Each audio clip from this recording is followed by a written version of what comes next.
Assalamualaikum warahmatullahi wabarakatuh. Perkenalkan, nama saya Sinta Kurniasari. Saya dari SMP Negeri 1 Batak sebagai guru mata pelajaran PTN dan sebagai peserta Lomba Literasi Sesoloraya. Dalam kesempatan kali ini, saya akan membahas mengenai inovasi blended learning dengan metode Flip Classroom dengan pemanfaatan Google Apps sebagai e-learning-nya. Seperti yang kita tahu, selama pandemi COVID-19 ini, pembelajaran di Indonesia itu mengalami perubahan yang semula full tatap muka, kemudian bergeser menjadi pembelajaran jarak jauh. Selama beberapa semester, peserta didik dan guru melaksanakan pembelajaran jarak jauh dengan e-learning dengan memanfaatkan internet. Tentunya karena sudah terlalu lama muncul kejenuhan pada diri siswa maupun pendidik. Kemudian beberapa periode ini sudah ada kebijakan untuk pembelajaran tatap muka terbatas. Nah, dalam kesempatan ini banyak sekolah maupun tenaga pendidik itu menggunakan blended learning, yaitu penggabungan antara pembelajaran tatap muka dengan pembelajaran dalam jaringan atau daring. Jadi di sini sudah ada gambar ilustrasi bagaimana pelaksanaan blended learning. Jadi, siswa peserta didik itu dapat mengikuti pembelajaran tatap muka di sekolah secara terbatas, kemudian mereka juga tetap mengikuti pembelajaran daring di rumah. Nah, blended learning ini tentunya sebagai salah satu solusi dalam pembelajaran di masa COVID ini. Nah, dari beberapa referensi, blended learning atau pencampuran pembelajaran yang memungkinkan metodenya yaitu dengan menggunakan Flip Classroom. Nah, Flip Classroom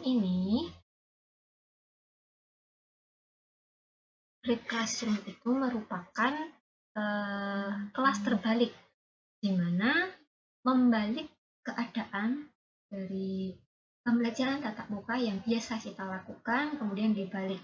Kegiatannya dibalik antara di rumah dan di sekolah. Nah, Flip Classroom ini sudah diterapkan pada beberapa sekolah. Nah, dalam pelaksanaannya diharapkan itu dapat meningkatkan prestasi belajar siswa meskipun dalam kondisi pandemi. Nah, dengan menggunakan metode Flip Classroom ini, guru itu didorong dapat mempersiapkan konten materi dalam bentuk modul, hangout, video, dan tugas yang akan dipelajari siswa di rumah. Selanjutnya, apa yang sudah dipelajari di rumah itu akan dibahas bersama guru di kelas secara mendalam dan tuntas sesuai waktu yang telah disediakan sebagai waktu yang sudah disediakan secara fleksibel dalam masa pandemi atau dalam kondisi khusus ini. Nah, penjelasan dalam pelaksanaan Flip Classroom atau gambarannya itu seperti yang disajikan dalam slide ini. Flip Classroom itu memiliki perbedaan dengan kelas tradisional atau kelas tatap muka yang biasa dilakukan. Misalkan di sini di sekolah, dalam kelas tradisional itu ketika siswa di sekolah itu disajikan pelajaran atau materi, jadi guru menjelaskan materi, siswa juga mendengarkan penjelasannya, menemukan informasi ketika di sekolah, kemudian mendiskusikan dengan kelompok-kelompoknya dan membuat rangkuman pembelajaran. Kemudian setelah mereka sampai di rumah, guru memberikan PR, pelajaran rumah, latihan soal, serta penyelidikan. Berbeda dengan Flip Classroom, kegiatan yang dilakukan oleh siswa itu dibalik. Ketika di rumah, siswa itu menonton video yang berupa video pembelajaran yang sudah diberikan oleh gurunya. Tidak hanya video, materi bisa dalam bentuk hangout ataupun PowerPoint yang dapat mereka akses lewat berbagai platform. Misalkan kalau di SMP Negeri 1 Batak itu biasa menggunakan Classroom dan WA Group, di mana guru dapat meng-share materi pembelajaran lewat platform tersebut. Selain materi pembelajaran, guru juga men-share tugas-tugas serta pengumpulan tugasnya. Kemudian, kegiatan yang kedua yaitu mencatat poin penting. Setelah mereka memahami materi dalam berbagai bentuk, mereka mencatat poin penting yang ada dalam materi tersebut. Dan yang terakhir, membuat pertanyaan. Jadi jika belum paham, belum jelas, ada materi yang perlu ditanyakan, mereka mencatatnya dan menanyakan nanti ketika masuk atau pada saat pembelajaran tatap muka. Dan kegiatan yang di sekolah itu dalam flip classroom, yang pertama membahas kesalahan konsep. Kesalahan konsep yang seperti apa? Misalkan siswa sudah memahami materi di rumah, kemudian ada beberapa konsep dari materi pembelajaran yang mereka kurang paham atau salah persepsi. Nah, dalam kesempatan pelajaran tatap muka tersebut, guru memiliki kesempatan untuk meluruskan kesalahan tersebut dan memberi pemahaman kepada siswa. Kemudian yang kedua, penyelesaian tugas. Jadi tugas diselesaikan di sekolah. Kemudian ada praktek laboratorium, dan yang terakhir ada itu gambaran tentang flip classroom dengan Google Apps. Bagian mana Google Apps-nya? Google Apps yang dipakai yaitu Classroom. Jadi saya sendiri sudah menggunakan aplikasi ini untuk flip classroom sebagai e-learning-nya, yaitu dengan menggunakan Google Apps, menggunakan video YouTube, menggunakan Google Meet, dan Google Form. Nanti akan saya jelaskan setelah langkah-langkah flip classroom. Nah, berikut ada beberapa langkah penerapan flip classroom. Itu akan dilaksanakan di luar kelas, di dalam kelas, serta di luar kelas lagi. Nah, sebelum memasuki langkah penerapan flip classroom, perlu diperhatikan dalam penerapan blended learning ini dengan metode flip classroom, guru perlu melakukan beberapa hal. Yang pertama, mengkomunikasikan rencana penerapannya dengan siswa atau orang tua. Jadi kita mensosialisasikan metode ini agar tidak bingung. Yang kedua, menetapkan jadwal pembelajaran secara fleksibel. Jadi penerapan jadwalnya itu harus ada dan bisa fleksibel atau menyesuaikan. Seperti contohnya ini ada jadwal pembelajaran tatap muka di SMP Negeri 1 Ngada. Ini saya ambil dari satu kelas, yaitu kelas 8H. Di sini kelas 8H itu masuk seminggu 2 kali, yaitu hari Rabu dan hari Sabtu. Dan waktunya pun hanya 2 jam. Setiap 2 minggu, setelah 2 minggu pelajaran tatap muka, itu ada 1 minggu jeda PTM untuk evaluasi. Nah, jadi perlu adanya jadwal seperti ini. Yang keempat,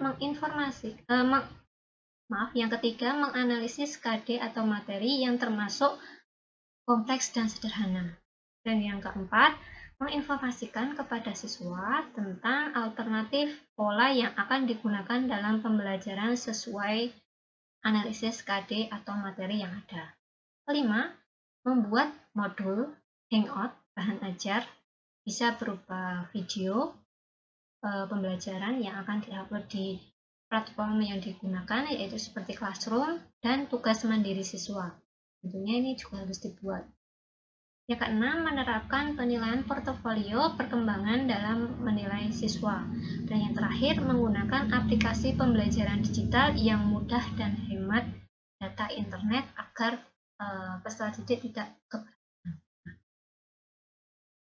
Dari ketujuh itu harus ada pada program guru sebelum pembelajaran dilaksanakan. Jadi sehingga dalam pelaksanaannya, guru dan siswa itu benar-benar bisa terarah dan bisa terlaksana secara efektif untuk mencapai tujuan pembelajaran yang diinginkan. Nah, kemudian kita masuk ke langkah-langkah penerapan flip classroom ini. Jadi ini nanti akan dibagi di luar kelas dan di dalam kelas. Nah, ini untuk di luar kelas, itu guru membagi materi menjadi 2 kategori. Jadi, dipelajari siswa secara mandiri. Kemudian ada materi B yang dipandu atau didiskusikan dengan guru dan teman sebaya ketika tatap muka. Kemudian, untuk yang langkah pertama, itu kita wajib membagi siswa dulu menjadi 2 kelompok ya. Kelompok membagi siswa menjadi dua kelompok, yaitu kelompok satu yang akan melakukan pelajaran tatap muka periode pertama dan pembelajaran daring di periode selanjutnya. Sementara kelompok 2 akan melakukan pembelajaran daring di periode pertama dan pembelajaran tatap muka di periode selanjutnya. Nah, setelah membagi siswa dalam beberapa kelompok itu, guru dapat memberikan materi dan lembar kerja untuk siswa yang belajar dari rumah menggunakan fitur materi dan tugas di ruang kelas. Bapak Ibu bisa memberikan materi dari video ruang belajar atau materi yang disusun sendiri. Nah, ini materinya dalam bentuk dua ini, kelompok materi A dan materi B yang dipelajari mandiri dan dipelajari ketika tatap muka. Kemudian selanjutnya, guru menugaskan materi kategori A kepada siswa dengan ruang kelas atau media daring untuk dipelajari di rumah. Selanjutnya, secara berkala, guru juga dapat menjadwalkan diskusi daring untuk memastikan siswa mengerjakan materi kategori A. Nah, diskusi daring itu bisa menggunakan tatap muka secara virtual ataupun menggunakan obrolan kelas, bisa di WA group maupun di platform yang lain. Nah, selanjutnya ketika di dalam kelas atau pelajaran tatap muka, yang dilakukan adalah guru mengulang kembali materi yang kategori A untuk memastikan pemahaman siswa, apakah siswa sudah paham atau belum. Kemudian guru memandu diskusi atau aktivitas pembelajaran terkait materi kategori B. Yang materi kategori B ini yang dipelajari secara bersama, didiskusikan bersama guru dan teman-teman. Yang selanjutnya, guru melakukan refleksi untuk memastikan siswa itu paham materi A dan B. Selanjutnya, guru mendapatkan umpan balik tentang apa yang dirasakan siswa saat belajar dengan pola blended learning ini. Jadi, apakah mereka itu merasa lebih paham atau apa yang kurang dari pembelajaran blended learning ini, sehingga nanti guru bisa melakukan evaluasi dan peningkatan dalam pertemuan selanjutnya.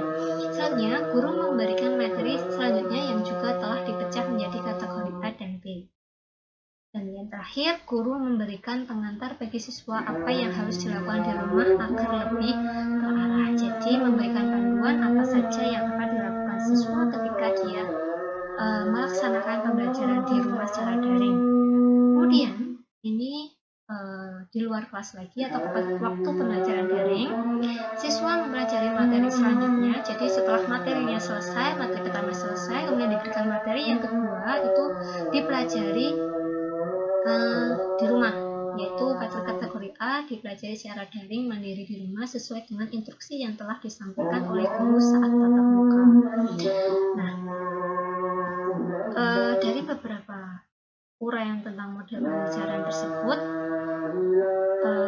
bisa menggunakan beberapa platform pembelajaran karena banyak sekali platform, dari Guru Belajar ada, dari Classroom atau Google Apps atau Genius dan sebagainya, Ruang Guru, beberapa platform yang membantu untuk e-learningnya. Nah, di sini yang saya pakai dalam pemanfaatan media Google Apps itu yaitu Classroom tentunya. Nah, untuk apa Classroom ini? Sebagai kelas daring peserta didik. Jadi di dalam Classroom ini saya meng-share video pembelajaran, materi pembelajaran PPT maupun tugas-tugas yang harus diselesaikan oleh siswa. Kemudian pembuatan materi berupa PowerPoint dan video pembelajaran yang nantinya akan diupload di YouTube. Jadi memudahkan siswa untuk mencari video pembelajaran di YouTube. Nah, kenapa menggunakan video? Karena kalau hanya PowerPoint, takutnya nanti ketika mereka memahami materi di rumah, mereka tidak paham karena itu hanya inti-intinya saja. Maka dari itu ada penjelasan juga melalui YouTube. Nah, nanti ketika mereka kurang paham lagi atau ada beberapa konsep dari mata pelajaran yang kurang dimengerti, siswa dapat menanyakan pada guru ketika tatap muka. Kemudian, ada pemanfaatan Google Form sebagai LKPD atau lembar kerja peserta didik. Jadi, penugasan itu bisa lewat Google Form.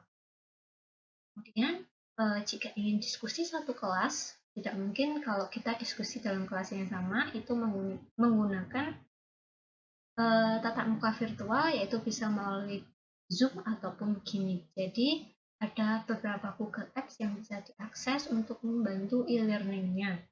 Nah, kenapa menggunakan Google Apps? Karena Google Apps ini mempermudah siswa. Jadi siswa maupun guru itu sudah familiar dengan pemanfaatan dengan aplikasi-aplikasi yang ada di Google. Kemudian dalam pelaksanaan blended learning ini adapun hambatan yang dialami. Yang pertama dalam pembelajaran daring tentunya kurangnya sarana dan prasarana, baik itu dari guru maupun dari siswa. Kalau dari guru itu terkait LMS, karena setiap sekolah belum tentu memiliki LMS khusus atau web yang digunakan khusus untuk sekolah tersebut. Jadi kita menggunakan platform umum seperti Classroom, seperti Ruang Guru, dan lain sebagainya. Untuk siswa sendiri itu ada hambatan yang kedua, itu kualitas yang dimiliki setiap siswa itu berbeda. Maksudnya misalkan terkendala kuota, terkendala sinyal, karena ada beberapa daerah yang memang sinyalnya kurang, ataupun terkendala pemenuhan dari keluarganya, itu yang ada yang tidak mampu untuk membeli kuota ataupun tidak memiliki alat komunikasi. Kemudian ketika pembelajaran tatap muka, adapun hambatan yang dialami yaitu masih ada siswa yang tidak menyimak materi video ketika di rumah. Jadi ketika kita memberikan materi berupa video maupun hangout dan modul, itu banyak peserta didik yang ketika di rumah mereka tidak menyimaknya atau tidak memahami materi tersebut, sehingga ketika tatap muka ditanya oleh guru mereka tidak paham dan tidak mengetahuinya, dan itu membuat guru harus mengulang materi lagi, padahal waktu yang diberikan terbatas. Kemudian yang kedua, terkendala keterbatasan waktu. Ini jelas karena waktu tatap muka kita hanya diberikan waktu yang terbatas, jadi tidak bisa menyampaikan materi secara keseluruhan, hanya mereview materi dan penugasan saja. Kemudian tantangan yang dihadapi dalam pelaksanaan blended learning ini yaitu pembiasaan pada guru dan peserta didik untuk menerapkan blended learning. Jadi perlu adanya pembiasaan agar anak dan terutama peserta didik itu agar tidak awam dengan penerapan ini. Jadi memberikan pemahaman agar terbiasa untuk menyimak materi secara e-learning. Perlu adanya pembiasaan. Yang kedua, penerapan AKM. Di sini menerapkan mata pelajaran apapun itu harus dikaitkan dengan penerapan AKM. Tentunya juga selain AKM juga ada survei karakter. Jadi bagaimana membentuk karakter siswa ketika dalam keadaan COVID, di mana kita terbatas untuk bertemu dengan siswa. Jadi untuk menerapkan karakter tersebut butuh usaha keras agar siswa tetap berkarakter yang baik, walaupun mereka tidak sepenuhnya tatap muka secara full seperti sebelumnya, tapi hanya dalam batasan waktu.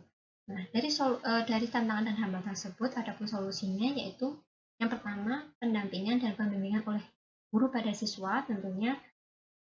Yang kedua, menggunakan metode pembelajaran blended learning yang mudah dipahami dan diikuti oleh siswa. Demikian pemaparan dari saya tentang inovasi blended learning pada masa pandemi COVID saat ini. Semoga bermanfaat. Mohon maaf jika ada salah kata maupun dalam penyampaiannya. Terima kasih. Wassalamualaikum warahmatullahi wabarakatuh.